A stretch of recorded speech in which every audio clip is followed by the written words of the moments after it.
For almost 2 years, I have learned, experimented, and relied upon the Neewer TT560 for all of my flash photography needs. The Neewer TT560 is a rebadged Godox TT560, which is an all-manual flash. My copy was shipped and sold by Amazon for around $35. Included with the flash is a velour soft drawstring pouch and a cold shoe stand that has a 1/4 inch tripod mount. Starting from the bottom, the foot is made of metal and has a single pin to fire the flash. The flash can be secured down with the lock ring by spinning it counterclockwise. I have no problems with the flash falling out of the hot shoe once it is tightened down. It may, however, feel less secure as the build quality isn't high. The flash head wobbles slightly, causing it to feel like it isn't tightened down even when it is fully secured. Moving from the back to the left side, there is a PC port for a wired connection to fire the flash for off-camera work. While I have not tested it, as my needs do not require its use, there is a charging socket to take external batteries using a Canon power cord or the PBCX cord, as Godox shows on their website.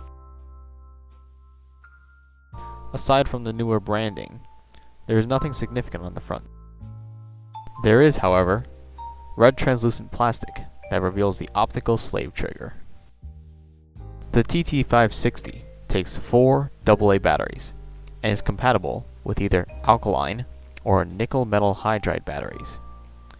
In my usage, I used the Eneloop nickel metal hydride rechargeable batteries and found that they could last around a day and a half of intermediate usage, with the majority being full power pops.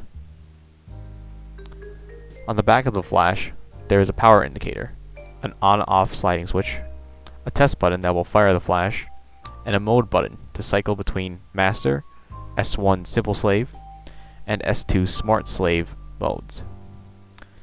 Finally, there are 2 buttons to increase or decrease the power level. The power can be adjusted between 8 levels, from full power at 1:1 down to 1/28 power.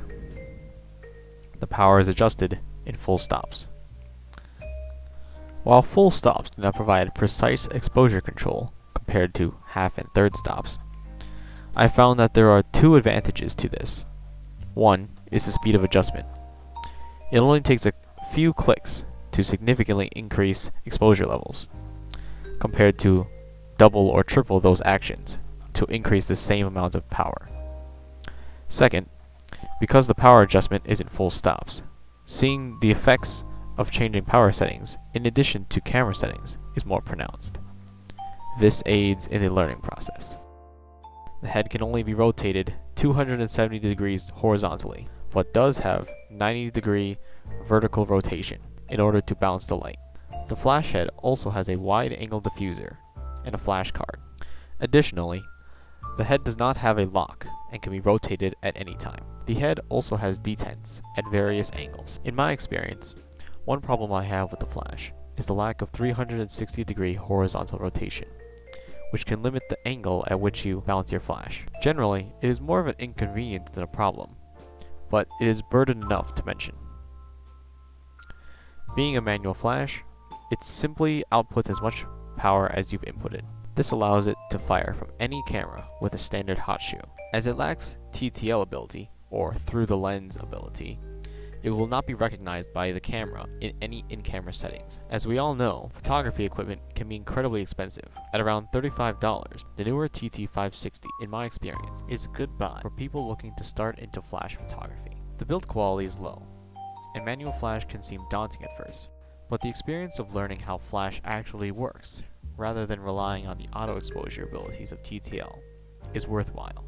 While there are much higher quality manual flashes, such as the LumaPro LP180 or the Adorama Flashpoint Zoom lithium-ion flash, those run at around $100, while the Neewer TT560 is almost disposable by comparison. Finally, the knowledge of flash gives you a great tool to overcome different photographic challenges, such as lighting dim venues for events, or adding extra pop to portraits. When thinking about how to handle a photo shoot, I find it hard not to toss in my TT560 into my camera bag for good measure, as the ability to instantly add more light is incredibly attractive. The performance of the flash has served me well, and I highly recommend it as a great starting flash for all photographers.